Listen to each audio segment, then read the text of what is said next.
کرم مانگتا ہوں، عطا مانگتا ہوں، الہی میں تجھ سے دعا مانگتا ہوں، الہی میں تجھ سے دعا مانگتا ہوں۔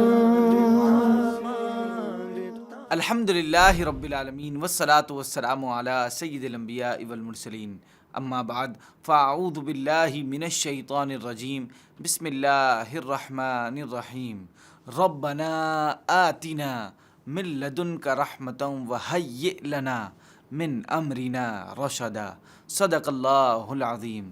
ناظرین، ابھی جو آیت کریمہ میں نے تلاوت کی یہ سورہ کہف کی آیت نمبر 10 ہے۔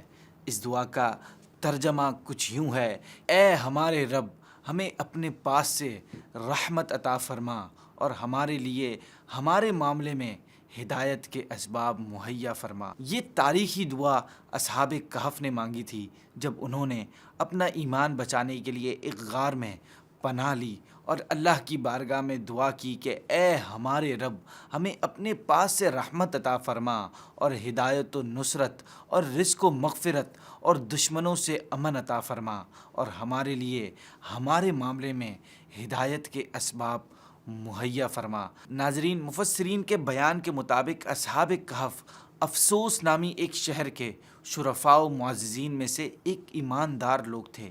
ان کے زمانے میں دقیانوس نامی ایک بڑا جابر بادشاہ تھا جو لوگوں کو باطل خداؤں کی عبادت پر مجبور کرتا تھا اور جو شخص بھی راضی نہ ہوتا اسے قتل کر ڈالتا تھا۔ دقیانوس بادشاہ کے ظلم و جبر سے اپنا ایمان بچانے کے لیے اصحاب کہف بھاگے اور قریب کے پہاڑ میں غار کے اندر پناہ گزیر ہوئے، وہاں سو گئے اور 300 برس سے زیادہ عرصے تک اسی حال میں رہے۔ بادشاہ کو تلاش سے معلوم ہوا کہ وہ ایک غار کے اندر ہیں تو اس نے حکم دیا کہ غار کو ایک سنگین دیوار کھینچ کر بند کر دیا جائے تاکہ وہ اس میں مر کر رہ جائیں اور وہی ان کی قبر ہو جائے۔ یہی ان کی سزا ہے۔ حکومتی عملے میں سے یہ کام جس کے سپرد کیا گیا وہ نیک آدمی تھا۔ اس نے ان اصحاب کے نام، تعداد اور پورا واقعہ ایک مضبوط تختی پر لکھ کر تانبے کے صندوق میں دیوار کی بنیاد کے اندر محفوظ کر دیا۔ کچھ عرصے بعد دقیانوس ہلاک ہوا، زمانے گزرے، سلطنتیں بدلی، یہاں تک کہ ایک نیک بادشاہ مقرر ہوا جس کا نام بیدروس تھا اور اس نے 68 سال حکومت کی۔ اس کے دور حکومت میں ملک میں فرقہ بندی پیدا ہوئی اور بعض لوگوں نے مرنے کے بعد اٹھنے اور قیامت آنے کے منکر ہو گئے۔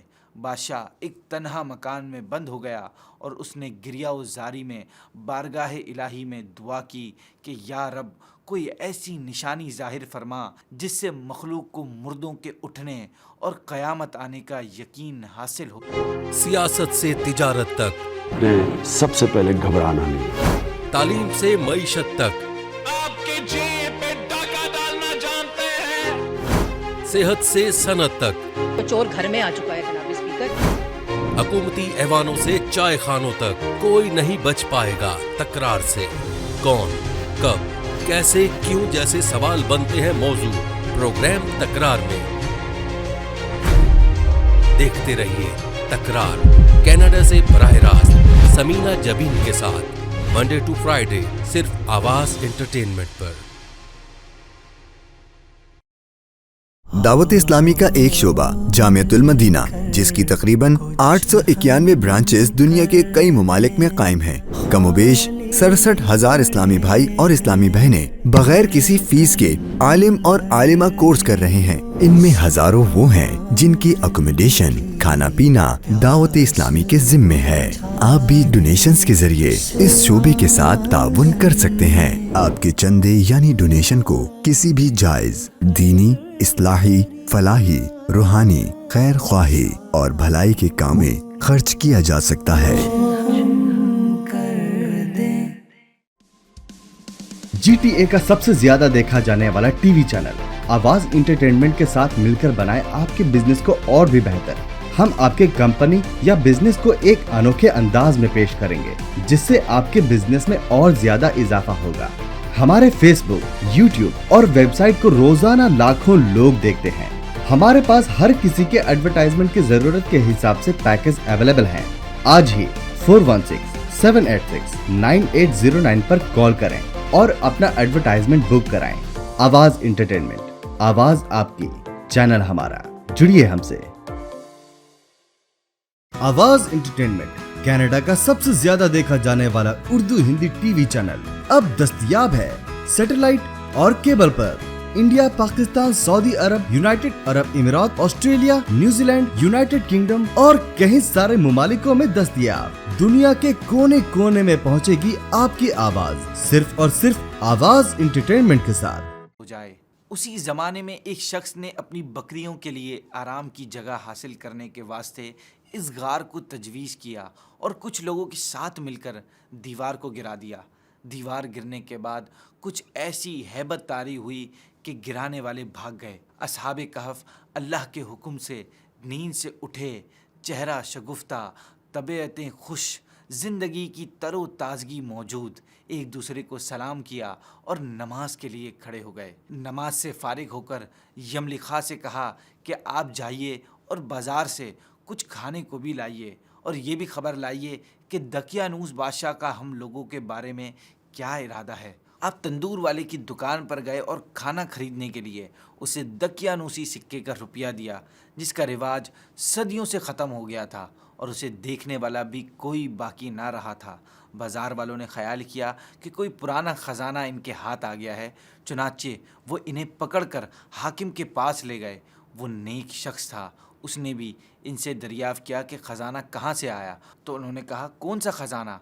मेरे पास तो कोई ख़जाना नहीं, ये रुपया हमारा अपना है।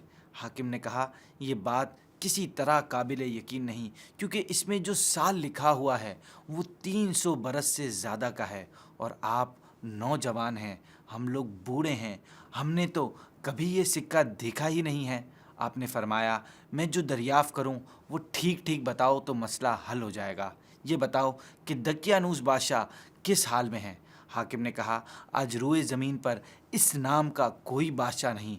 सैकड़ों बरस पहले एक बेईमान बादशाह था, उसका ये नाम था। आपने फरमाया, कल ही तो हमने उसके खौफ से जान बचाकर भागे हैं और मेरे साथी करीब के पहाड़ में एक गार के अंदर पनाह लिए हुए हैं, चलो मैं तुम्हें उनसे मिला दूं। हाकिम और शहर के सरदार और बहुत से लोग इनके हमरा गार के किनारे पहुंच गए। असहाबे कहफ यमलिखा के इंतज़ार में थे। जब उन्होंने कसीर लोगों की आने की आवाज़ सुनी तो समझे कि यमलिखा पकड़े गए और दकियानूसी फ़ौज हमारी जुस्तजू में आ रही है। चुनाचे वो अल्लाह की हम्द में मशगूल हो गए। इतने में शहर के लोग पहुंच गए और यमलिखा ने बकिया हजरात को तमाम किस्सा सुनाया। इन हजरात ने समझ लिया कि हम अल्लाह पाक के हुक्म से इतना तवील ज़माना सोए रहे और अब इसलिए उठाए गए हैं कि लोगों के लिए मौत के बाद ज़िंदा किए जाने की दलील और निशानी बने। जब हाकिम शहर गार के किनारे पहुंचा तो उसने तांबे का संदूक देखा, उसको खुलवाया तो तख्ती बरामद हुई। उस तख्ती में इन असहाब के अस्मा और इनके कुत्ते का नाम लिखा था। ये भी लिखा था कि ये जमात अपने दीन की हिफाजत के लिए दकियानूस के डर से इस गार में पनाह गुज़ीर हुई। ये तख्ती पढ़कर सबको ताज्जुब हुआ और लोग अल्लाह की हम्दो सना बजा लाए कि इसने ऐसी निशानी ज़ाहिर फरमा दी जिससे मौत के बाद उठने का यकीन हासिल हो जाता है। हाकिम शहर ने अपने बादशाह बैदरूस को वाक़ये की इतला दी। चुनाचे बादशाह भी बकिया मुअज़्ज़िज़ीन और सरदारों को लेकर हाजिर हुआ और शुक्र इलाही का सजदा बजा लाया कि अल्लाह पाक ने इसकी दुआ कबूल की। असहाबे कहफ ने बादशाह से फरमाया, हम तुम्हें अल्लाह पाक के सुपुर्द करते हैं। वस्सलामु अलैका वरहमतुल्लाहि वबरकातुहू। अल्लाह पाक तेरी और तेरे मुल्क की हिफाजत फरमाए और जिन्नो इंस के शर से बचाए। बादशाह खड़ा ही था कि वो हजरात अपनी ख्वाबगाहों की तरफ वापस होकर मसरूफ़ ख्वाब हुए और अल्लाह पाक ने इन्हें वफ़ात दे दी। बादशाह ने संदूक में इनके जिस्मों को महफूज किया। बादशाह ने सरे गार मस्जिद बनाने का हुक्म दिया और एक खुशी का दिन मुअय्यन कर दिया कि हर साल लोग ईद की तरह वहाँ आया करें। اصحاب کہف کے متعلق اتھینٹک قول یہ ہے کہ وہ 7 حضرات تھے. نمبر 1 مکسل مینا، نمبر 2 یملیخا، نمبر 3 مرتونس، نمبر 4 بینونس، نمبر 5 ساری نونس، نمبر 6 زو نوانس، نمبر 7 کشفی تتنونس، اور ان کے کتے کا نام قطمیر ہے. اللہ پاک سے دعا ہے کہ ہمیں بزرگان دین کی برکتیں نصیب فرمائیں. السلام علیکم ورحمۃ اللہ وبرکاتہ. کرم مانگتا ہوں، عطا مانگتا ہوں، الہی میں تجھ سے دعا مانگتا ہوں، الہی میں تجھ سے دعا مانگتا ہوں.